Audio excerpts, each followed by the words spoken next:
Chapter 9, Mishnah 5. The first three Mishnahs in this chapter describe the various measuring vessels used in the Beis HaMikdash. The Mishnah now returns to this topic, discussing both dry measures, vessels used to measure a dry substance, such as flour, and liquid measures, vessels used to measure liquids, such as oil or wine. All the dry Isaron measures in the Beis HaMikdash were heaped, i.e. they contained the proper amount of flour only by filling the measure and then heaping the flour over its top. Except for the Kohen Gadol's measure used to measure the flour for the Menachos Chavitin, whose heap was contained within it, i.e. it contained a full Isaron when the flour was level with the top of the measure.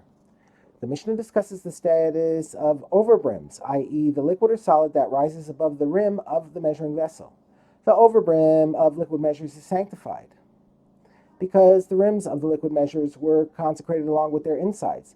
But the overbrim of dry measures is not sanctified, because only the insides of the dry measures were consecrated, not their rims. Another Tana gives a different reason why the overbrim of liquid measures are sanctified and that of dry measures is not. Rabbi Akiva says liquid measures are consecrated and therefore their overbrim is sanctified, for it becomes consecrated by the vessel, whereas dry measures are unconsecrated and therefore their overbrim is not sanctified. A third Tana offers yet another reason. Rabbi Yossi says it is not because of the above reason that the overbrim of liquid measures is sanctified and that of dry measures is not.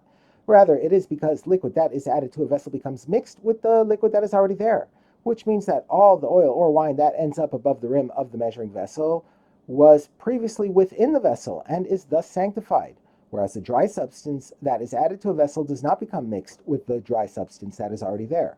The flour that is heaped above the rim of the measuring vessel was thus never within the vessel and is therefore not sanctified.